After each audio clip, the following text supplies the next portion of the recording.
What is going on, folks? It is Rigor Mortis. We are back with yet another video this afternoon. Today I'll be talking about GIK because it's there's just some crazy business going on with them right now. The stock keeps falling, people are getting worried, people are panicking. I'm seeing I wish I would have sold at $15, etc., etc., etc. Let's talk about them today. I'll give you guys my thoughts. As always, this is not financial advice, folks. This is just my thoughts and opinions. As always, this is your money. Go out, make an informed decision based off of your thoughts and feelings and your own evaluations.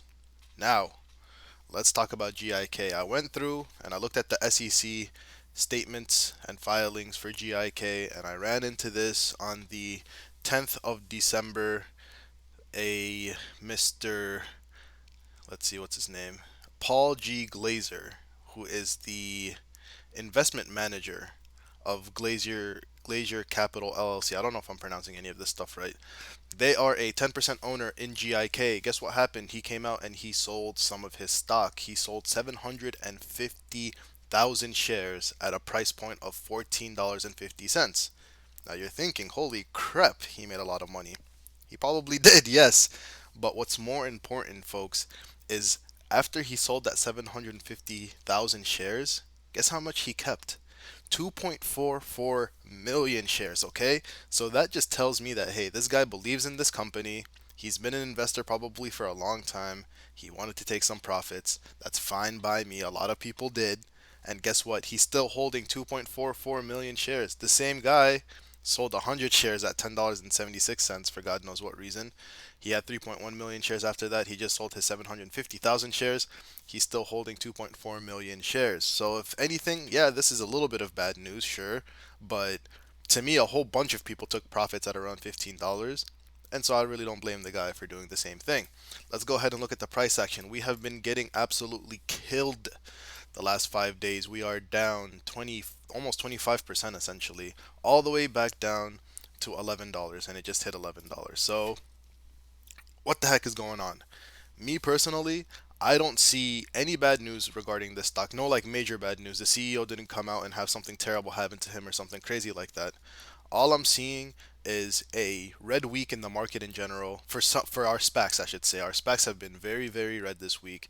Even after definitive agreements, we still haven't seen that crazy rise that we usually see in SPACs. Something weird is going on, and I think this is just the big industries, the big folks. They're not on these plays just yet, or they're not comfortable entering these plays just yet. And so this is more of a market problem. This is not a fundamental issue that I'm seeing with the companies themselves. So what am I doing? Unfortunately, as I've discussed with you guys in the comments, I'm pretty much spread thin on all these new plays that we've been entering. So I have no buying power at this point in order to go into GIK.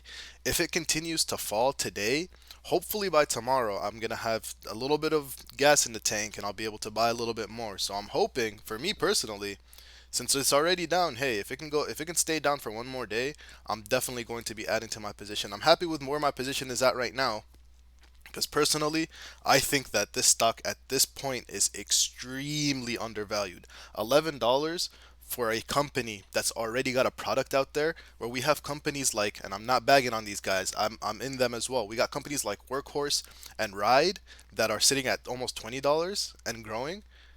I think that this company has a very, very bright future. I'm invested in Workhorse and Ride, guys. Don't get me wrong. But I think this company is already set up for success. They already have a product out there. They're already making revenue. That's what makes them so much different from some of the other guys. So don't take my word for it. Go out and do your own research. I mean, these guys just keep coming out with good news, and for some reason, people are just not liking SPACs right now. We know that the merger is sometime in Q1, and so, I mean, there's nothing in investing is always 100%. But I believe that between then and between now and then, we're gonna see a rise in this company, and I'm expecting it to be somewhere between $20 and $25. But like I always say, don't take my word for it. Go out and do your own research. These are just my thoughts. I made a video on this stock earlier this week because it was falling, and I said the exact same thing. I came out and I said I'm gonna buy the dip, and I did. But unfortunately, I didn't see it dipping this. If I knew that it was going to dip this much, I would have saved my buying power to buy in right now. These are just my thoughts and opinions, folks. But I mean, this is what I would do if I was in this situation. Unfortunately, I don't have buying power. Hopefully, later today, I will be able to buy some more. Maybe even tomorrow. I wouldn't mind if this thing dips down into the $10 range. Holy, like that's. I mean, I believe in this company. That's what I'm trying to tell you guys.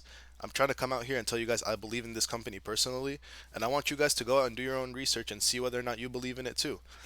I'm seeing a lot of people saying I wish I would have sold at $15. To be to be quite fair, yeah, if you were in at $10 and it went up to $15, like this Glazier guy or whatever, however you pronounce it, yeah, that would have been a good time to sell probably. At least take profits on some of your shares so that you can mitigate your risk a little bit. But at the same time, it's like, okay, where do you see this company projecting to? And if you were to be able to sell whenever it's high and buy whenever it's low, I mean, yeah, that's exactly what you should be doing. Now, this is all just my opinion. Like I always say, guys, just go out and do your own research on this type of stuff. Yes, these SPACs are, there's lawsuits for these SPACs, guys. Don't go in the comment section and tell me these things are getting sued. This happens to every single SPAC. They all get investigated, and usually nothing comes out of it. Now, if something were to come out of the investigations, yes, okay, I'd be worried. But don't tell me that this is the bad news that these guys are getting sued, because that's not bad news, okay? That happens to every single SPAC. Like I say, I'm interested in this stock. Let me know what you guys think. I think it's ridiculously undervalued right now, but that's just my personal opinion. I want to know what you guys think in the comment section below. As always, please leave a thumbs up. And if you're new around here, subscribe and join the family. Catch you guys on the next one. Peace out.